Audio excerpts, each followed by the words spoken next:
Sedman, auteur du catalogue déjanté des objets de la langue française.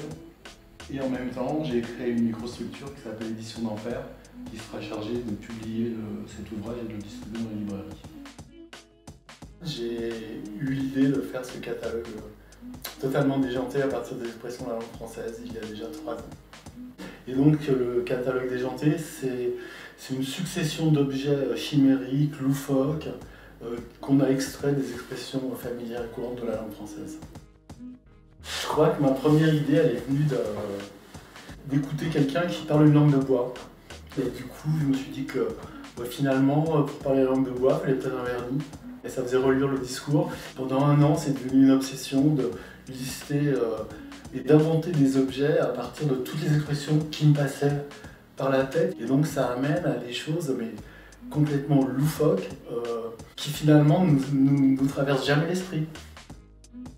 C'est un peu aussi mon métier, travailler sur les mots, mais je suis incapable de dessiner quoi que ce soit.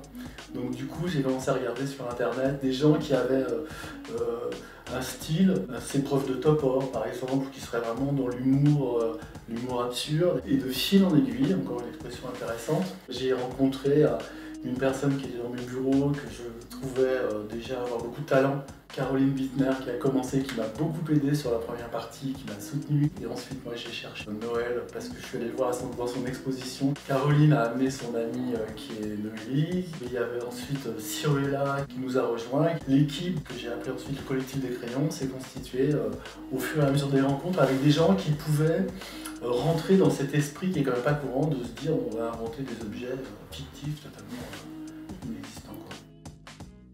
Donc au bout de 3 ans, on a fini un catalogue avec 50 objets qui sont dessinés. L'idée, c'est que ce catalogue, il donne aussi la possibilité à des illustrateurs qui n'ont jamais été publiés de se faire connaître.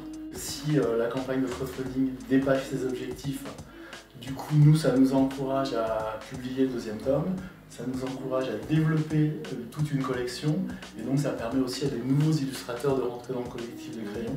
Et nous, on voudrait que ce bouquin, qui a été fait aussi de manière totalement indépendante, puisse exister dans toutes les librairies. Et si cette campagne dépasse les objectifs, et si c'est un succès, comme on l'espère.